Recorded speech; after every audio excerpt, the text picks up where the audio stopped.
भैया हम धर्मेंद्र निवालिया अपने तमाम श्रोता बंधु के प्रणाम करते हैं, नमस्कार करते हैं।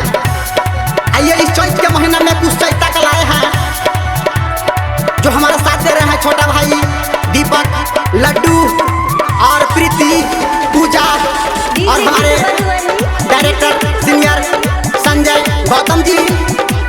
आइए इस चैता का आनंद लेते हैं।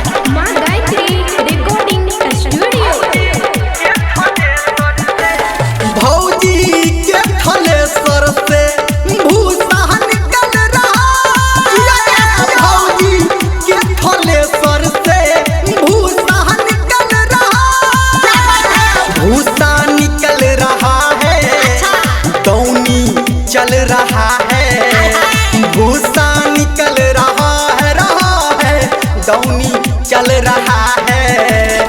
चैत के महीना में गेहूं कट रहा है, चैत के महीना में गेहूं कट रहा है, चैत के महीना में। रो बैठ के कहला रो छोटकी भौजी जिंदाबाद जिंदाबाद जिंदाबाद, बड़की भौजी जिंदाबाद जिंदाबाद जिंदाबाद। अयो आज सब पगला गेलिए की चैत के महीना में दौनी चल रहा है, भौजी के थ्रेसर से भूसा निकल रहा है, भौजी के थ्रेसर से देखो कितना निकल रहा है।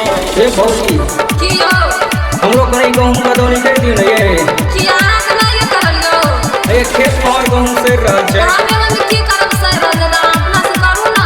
अभी आप सुन रहे हैं सावन जी गुडुरा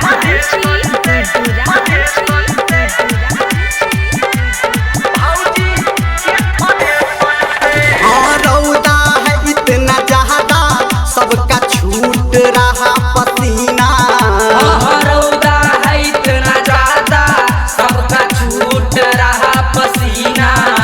आहा सब खेला करे छियो नहीं नहीं हाँ हमारा चलते बबुआ जरा खेत में पानी लाना। एकरा चलते बाबुआ जरा खेते में पानी लाना। बोझा लेके माथा पे बोझा लेके माथा पे मंगला उछल रहा है, भौजी के थ्रेसर से भूसा निकल रहा है, भौजी के थ्रेसर से भूसा निकल रहा है, भौजी के थ्रेसर से।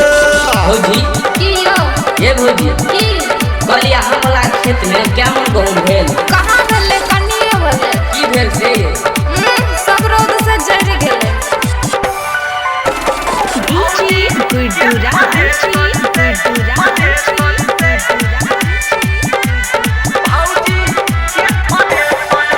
हाँ बहती नहीं है पुरावा न बहती कौन पछिया।